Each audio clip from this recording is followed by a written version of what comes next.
Good afternoon, everybody, and welcome to a review of Gushing Over Magical Girls. You know, this is a touching moment. I'm sorry. This is a sad day in America. We're gonna miss one of the best shows this winter of 2024. Up there with Solo Leveling, Gushing Over Magical Girls is gonna be with us for a long time. Gushing Over Magical Girls has given us the plot, the 10 out of 10 plot, the 10 out of 10 fan service, the 10 out of 10 storyline. This show was showing us how plot and how the theme is where abuse can bring a character to life. We have seen magical girl animes that goes over the top. From Sailor Moon to everyone's favorite childhood show, which was mine, to like Magical Madoka, to Pretty Cure, Magical Girl Sight that went over the top, and now this. Gushing Over Magic Girls has been, one will make an argument, a top 3 winter anime of 2024. Now, I know it's not going to be nominated for Anime of the Year. I understand it's not going to be nominated for Best Supporting Character or Best Animation, Best Opening. I get all of that. But this show, I've been talking about this since day one because the joy of this show brought the love of magical girls. We have seen all magical girls goes over the top. Some that goes hard, but shows like this, you have to watch it. And don't watch it for the plot. Don't watch it for fan service. Just watch it for the story as it folds. Now, you're talking about save the best episode for last? They did that for us. And what better way to save the best episode for last than giving us a beach episode? So, without further ado, let's get right to it with the episode of Gushing Over Magical Girls 13. Not 12, 13. Okay, so it's a beach episode. And when you think about beach shows, beach anime, when you think about an anime that has a beach episode, it's kind of it's basic math if you think about it. Think about this about it. Beach episode plus girls equals fan service. That is the most common thing to an anime. So with Gushing Over Magic Girls 13, they gave us a beach episode and some fan service swimsuits, especially Utina wearing that onesie swimsuit that you see in anime. Like, for real.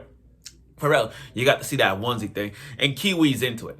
And, how many times, we're not surprised by how we're going to get Magica. We got the Brazers team and Thresh Magica. We're not surprised. It's not a convenient, how convenient. We bump into you guys. I'm not surprised.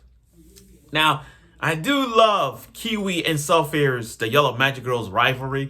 Their rival has been going on since the first day they met. Kiwi and Sulphur's rival is so fucking spot on. The definition of a rival. These two really hate each other. To them, popping off names, cursing at each other. These two are gonna have a fight for years to come. While rivalry like this, they fit the bill with these two. You can't make this stuff up. You really can't make this stuff up.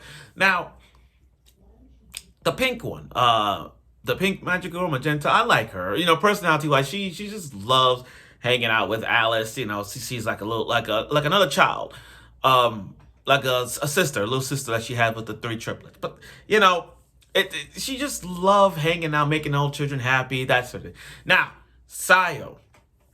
Sayo's growth has come a long way.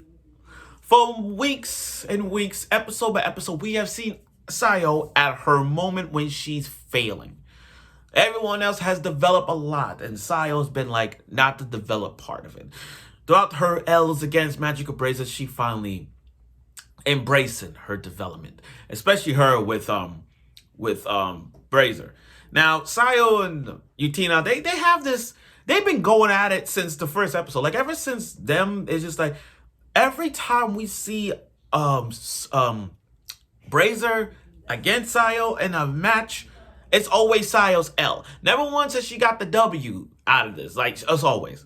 Now, it did give us a training. It did give us a good montage of them having a good time, especially with Kiwi and them losing. It showed us those fun little beach montage. But again, where there's a good beach episode, we're bound to have fan service. And who do you blame for that? Kiwi. I feel like we can't have a day without just Kiwi just causing trouble. I mean, can we have a day without Kiwi causing trouble? I mean, all Tina did was she went to a bar to get some drinks, and you got these two drunken women just bypass her asking for beer. And then Kiwi just got the gun and said, "You better back off. You want to make trouble." I'm like, damn. Once Kiwi transformed, this is not gonna go well. And it's like, yeah, here we go, another battle. And everybody, even local Musica, Safir, Alice, they knew something was wrong. They're like, oh no, the Kiwi did it again. And so we have to fight. Now, when it comes to a beach episode, what creature do you want to have in the beach? A starfish? Or a little puppy fish? No. An octopus. This is everything in an anime. Every anime where there's a beach episode, you're gonna get an octopus. Octopus that keeps swarming around their body, all slimy down. Now, with Tina, she went over the top. Brazier went over the top with her fan service, giving us what we wanted. The octopus of these slimy little creatures going around them, especially the fan service. Like literally, octopus going from here to here to here, even putting the tentacles in their mouth. Even putting the tentacles in their freaking mouth.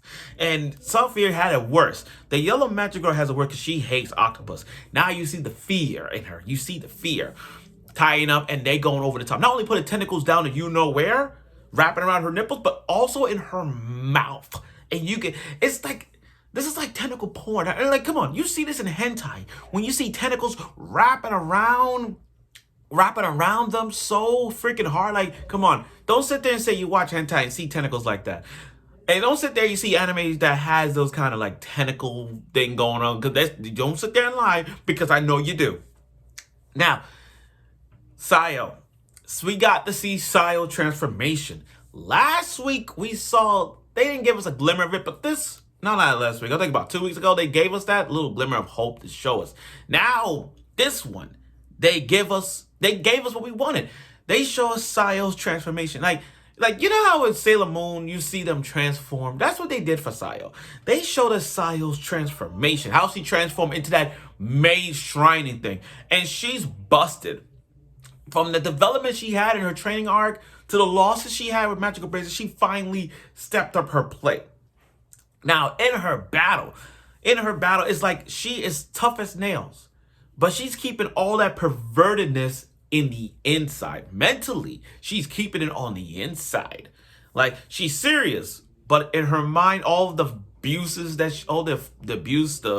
she got from Magical Brazier, from time to time, everything is trapped in her mental body. So she's feeling the pain while she has a serious face. It's like a Two-Face vibe.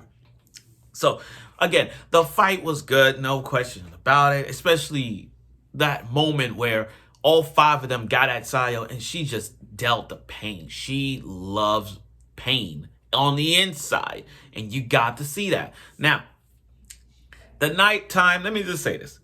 You're talking about, I love how they not only gave us a beach episode, but they've been cursing their ass off. Especially Sophia and Kiwi's reaction about the whole fireworks thing. She's like, I'm gonna take that and stuck it up your freaking, you know what? They said the C word. They said the C word. And they said that they beep, because you know what she said. She said, I'm gonna take this thing and stick it up your beep. And then I'm like, oh my God. Oh my God. Oh my God. Again, this is one of those episodes to save the best for last. I mean, a beach episode with tentacles. You can't make this stuff up. Now, I do want to see this hotel thing that Kiwi wanted to happen. Now, it's probably going to be an OVA. I don't know. Maybe it's going to give us the hotel scene that we want to see, that Kiwi wanted. I hope they show that. If not, I'm going to have to read a manga, because I'm going I will read this after I've done posting this video because I think Gushing Over Magic Girls is one of the best shows of this winter 2024, up there with Solo Leveling and all the rest. Now, honest, please God, make this a second season. I don't ask a lot, man, but if you don't make this a second season, that's not gonna be good. This show is on billboards. This show has a pop-up shop. This show got figures already, artistic stands, wall scrolls, pins, keychains, a bag, you name it. And licensed by Sentai Filmworks. Sentai Filmworks, if you're watching this, please get this DVD. I mean, Sentai Filmworks, please get the DVD. Like, I want the DVD. I want the DVD. Like Sentai Filmworks, you guys got it. I need the DVD of this. You have no idea just how great my life would be if I get that DVD. But honestly, this show needs a 10 out of freaking 10. 10 out of 10 in story. 10 out of 10 in plot. The 10 out of 10 in fan service. And again, I love this show so much that they take a fan service device like this, the BDSM, the idol abuse, the abusive ways, the torment. And I love how they did all of this and made it into a plot of development that we got. Torture, whatever. They used all those ideas and made this into a story-wide development for these characters. You can't make this stuff up. Remember, I understand people say, oh, this fan service is going to take away the anime. No, it didn't. High School to Dead, one of my favorite shows of all time, had fan service. Did it take away the storyline of a zombie apocalyptic world? No, it didn't. My point is, a show like this needs a second season. Please, we need a petition out here for Gushing Over Magic Girls get a second season, please. But overall, though, this episode is, again, one of the best episodes. There's not one episode of Gushing Over Magic Girls that I sit here and say, that episode was bad, that episode was okay. No, every episode of Gushing Over Magic Girls was spot on. And again, save the best episode for last. You did it. Y'all freaking did it. You gave us a beach episode. That's saving the best fan service one for life. And this show is a 10 out of 10 for me. I understand people gonna give it an 8 or maybe give it a 7 because they can't handle it. But this show is a freaking 10 out of 10. And in fact, this is a restart. For those of us who haven't caught up on Magical Girls, this one here, you might want to watch it for yourself. Oh, and by the way, on closed doors and headphones, if you know what I mean. Trust me when I say this. And by the way, this is not porn. This is not a hentai. This is anime. This is anime, guys. I want to make sure you understand. Gushing Over Magical Girls is an anime, not a hentai. Just like Redo of Healer, Interspecies Reviewers, Harem Labyrinth in Another World. Those are anime. Gushing Over Magic Girls is an anime, just so we clear. So thank you for watching my review of Gushing Over Magical Girls. And again, this is a starter kit for those who wants to restart their lives and getting back into Magical Girls like Sailor Moon and the others. Go watch Gushing Over Magic Girls and give it a chance. Give it a chance because you may not, if you want to see Magical Girls go over the top with their cursing antics like them, because they don't curse. But if you want to see a TVMA Magic Girl with a cursing and all that, please go watch Gushing Over Magic Girls. So, thank you for my review of it. I look forward to talking about other shows along the way. I still have to watch some other shows to do reviews on. You probably get it tomorrow, maybe, but we'll see where this goes. So, stay tuned.